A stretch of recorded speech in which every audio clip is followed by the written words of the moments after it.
जिन्होंने केवल जमीन का टुकड़ा माना। मातृभूमि और मातृभूमि में अंतर है।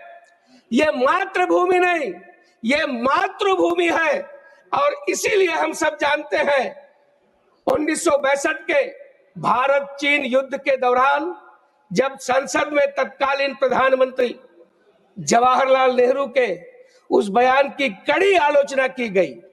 पंडित नेहरू ने कहा था अक्साई चीन में ये ऐसा बंजर भूमि है जहां घास का एक तिनका भी नहीं उगता, जिस पर त्यागी जी ने, महावीर त्यागी जी ने अपनी टोपी उतारकर अपना गंजा सिर दिखाते हुए, सहलाते हुए उन्होंने तंज कसा था कि यहां भी कुछ नहीं उगता तो क्या इसको भी चीन को दे दे। यह घटना मातृभूमि के प्रति उनके समर्पण, देश की जमीन के प्रति उसके समर्पण, नेहरू की नीतियों पर और जिस प्रकार से ये टिप्पणी की गई थी पूरा देश जानता है।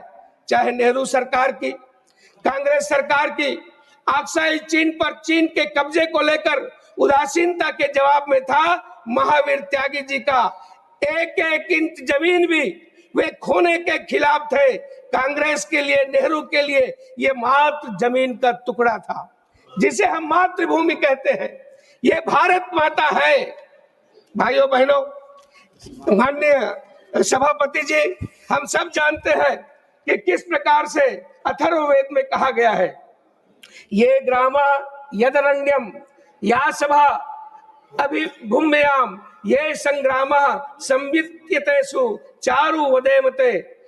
और इसी प्रकार से वाल्मीकि रामायण में वाल्मीकि जी ने जो वर्णन किया है कि जब लक्ष्मण को लगता है सोने की लंका को देख करके वहां की प्रकृति, वहां की छटाएं, वहां का सौंदर्य, तब भगवान राम समझ जाते हैं।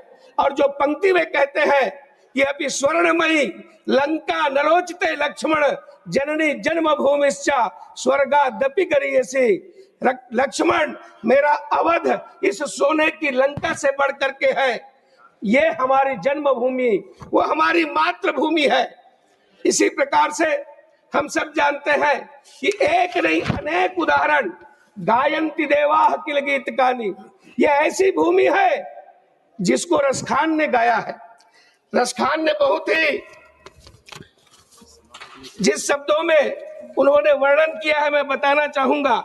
और वो अपने भाव में कहते हैं कि मैं यदि पक्षी बनूं तो कदम्ब के डाल की पक्षी बनूं, मैं यदि पशु बनूं तो जिसे भगवान कृष्ण चराते हैं ऐसा पशु बनूं, मानुष हो तो वही रसखान, बसो ब्रज गोकुल गांव के ग्वारन, जो पशु हो तो कहा बस मेरो, चरो नित नंद की धेनु मझारन, पाहन हो तो वही गिर को धरो कर छत्र पुरंदर कारण।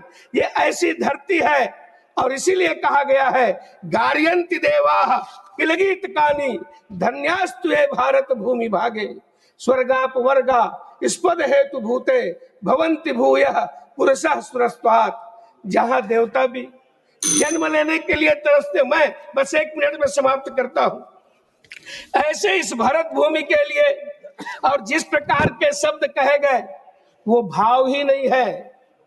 एक दल और भी है जो सामने बैठे हैं जिनके नेता ने भारत माता को डायन कहा था, और एक इनके नेता जो राष्ट्रीय अध्यक्ष थे कांग्रेस के देवकांत बरुआ, जिन्होंने कहा था Indira is India, Indira is India और इंडिया इज इंदिरा। यदि इनके लिए कोई भारत माता है तो वही है जो इंदिरा गांधी थी। आप इनके भाव को समझ सकते हैं।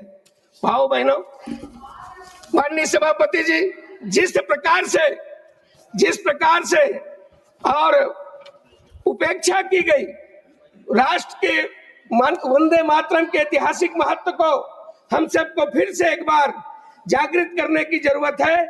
1975 में मुगलों के अधीन लंबे समय तक रहने के बाद ब्रिटिश शासन का युग शुरू हुआ।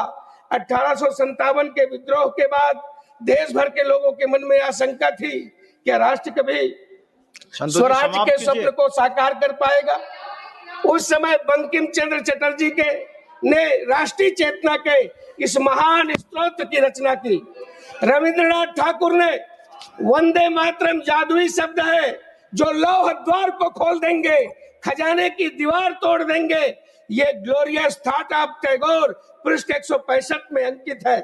स्वयं बंकिम बाबू ने कहा कि मेरी सारी कृतियां गंगा में डुबो दिए जाए, कोई हानि नहीं होगी, परंतु एक शाश्वत महान गीत बचा रहेगा तो देश के हृदय में मैं जीता रहूंगा। और एक दिन ऐसा आएगा जब बंग भूमि इस गीत को सुनकर नाचने लगेंगे। ये भाव था वंदे मातरम के विषय में। धन्यवाद जी, धन्यवाद। माननीय सभापति जी, मैं केवल इतना ही कहते हुए कि आज फिर से पुनर्स्थापना सम्मान देने का काम माननीय नरेंद्र मोदी जी ने किया है और ये जन जन तक पहुंचे, यही मेरी भावना है।